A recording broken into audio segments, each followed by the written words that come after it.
In this question, we're asked, how far is it from Sandy Bay to Cumberland House?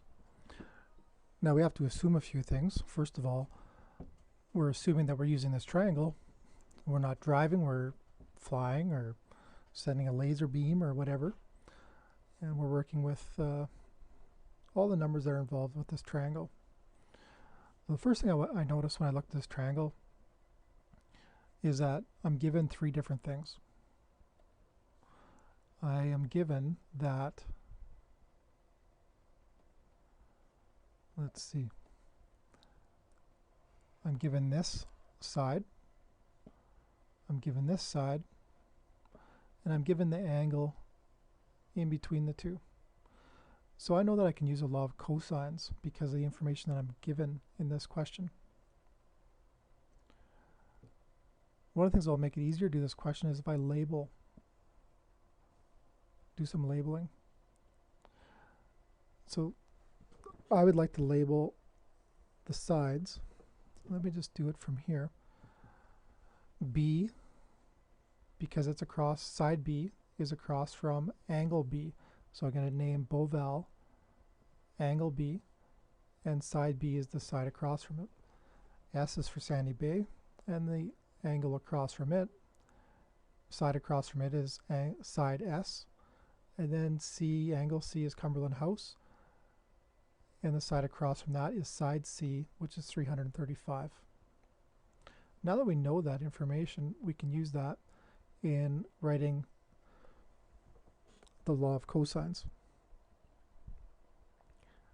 Now, because we're trying to find side B in this question, we're trying to find side B, we want to use the notation that we have with these six letters.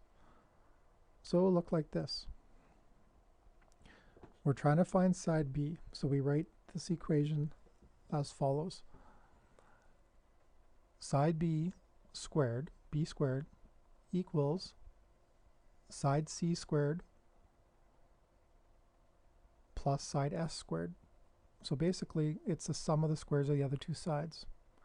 And now you're subtracting 2 times CS, so that's the product of those two numbers, multiplied by the cosine of angle B.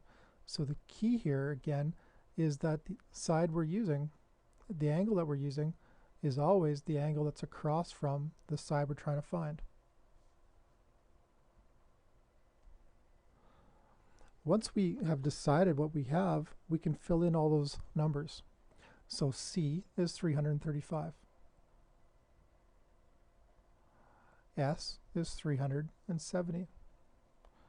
I have C again, 335 and 370. It does not matter which order you do these in because it doesn't matter which you do first.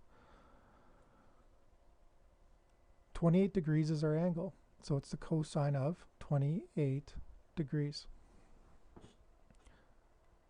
So we have all of the information filled out. Notice the information that we have are the other two sides and the angle that's included between the two. So now we can let the calculator do the heavy lifting.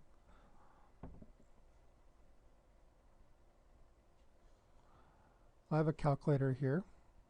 You might have a calculator like this one, or you might have a basic calculator, but quite simply we just enter in the numbers. 335 squared